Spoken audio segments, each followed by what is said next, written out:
Adakah harta intelek, hak cipta dikira sebagai harta? Harta intelek ialah harta atau hak diiktiraf oleh syarak. Tulis buku, hak milik kita sebagai penulis asal. Kita buat apa-apa dalam bentuk web, internet apa semua ni, hak kita. Contoh yang orang duk viral sekarang ni kan, yang duk buat gambar kartun. Kalau orang-orang main Facebook, dia akan tengoklah Ghibli Studio daripada Jepun kan, dia AI punya AI punya teknologi sekarang.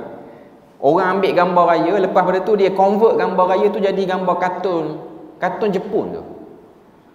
Kalau tuan-tuan baca, pihak Ghibli Studio di Jepun, dia tidak membenarkan diambil hak cipta tu, walaupun AI telah menyebabkan benda tu terbuka. AI menyebabkan benda tu terbuka. Memang ada kenyataan daripada pemilik Ghibli Studio ni dah lama dah. Dia nama macam Itali tapi dia sebenarnya Jepun. Ghibli Studio. Kan ramai orang duk buat gambar, tukar jadi gambar kartun apa semua. Ustaz-ustaz pun duk buat. Sebab ada kenyataan tu, kita kena hormatlah pemilik kepada syarikat tu. Tak buatlah. Kalau kita tahu hak orang. Tuan-tuan boleh bayang, kita buat penat-penat kena curi dengan satu sistem dalam internet ni yang menyebabkan dia terbuka. Benda tu tak boleh nak kawal. Tapi kita yang tahu hak dan nilai pemilikan orang, kita tak buat.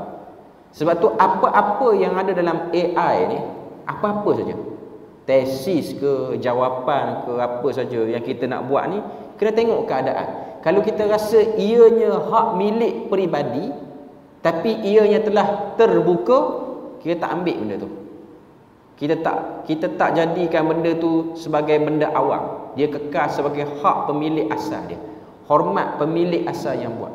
Sebab sekarang ni kita nak buat apa-apa, kita cari ikut AI. Kebanyakan orang macam tu lah. AI ni dia ada positif dia ada negatif dia. Negatif dia, kita kadang-kadang terguna hak orang tanpa sedar. Positif dia, nak buat apa-apa senang kerja. Tak payah. Semua benda kita boleh selesaikan dalam tu saja. Nak buat ringkasan, macam kemudahan teknologi AI yang ada sekarang ni.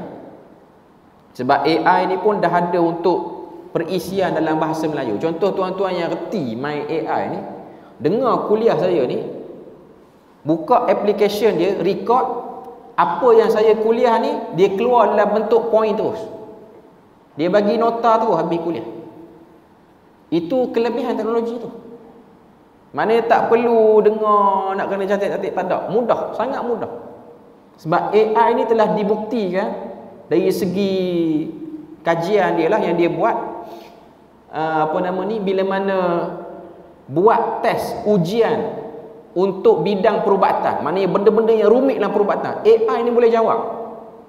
Dan betul benda tu dari segi klinikal punya teori. Maknanya benda-benda yang payah bab urat saraf manusia ni dia boleh jawab. Dan bila mana diberi markah tu tinggi. Nak kata zaman sekarang ni fitnah, dia punya kemajuan teknologi ni, orang boleh tipu CJ macam tu dengan sebab teknologi AI yang luar biasa ni. Kita jangan nampak AI ni semata-mata ejah suara orang, ejah muka orang. Itu salah satu. Antara benda yang menjadi lapangan yang luasnya ialah hak benda-benda info ilmu ni mudah untuk kita dapat. Tapi pada saya lah, saya tengok ianya menjadi satu beban kepada kita umat akhir zaman. Jadi kurang hujah kita depan Tuhan nak kata kita ni jahil, payah. Sebab dia terbuka. Dia sangat mudah. Kecuali orang yang memang betul-betul tak tahu. Kecuali orang yang betul-betul tak tahu.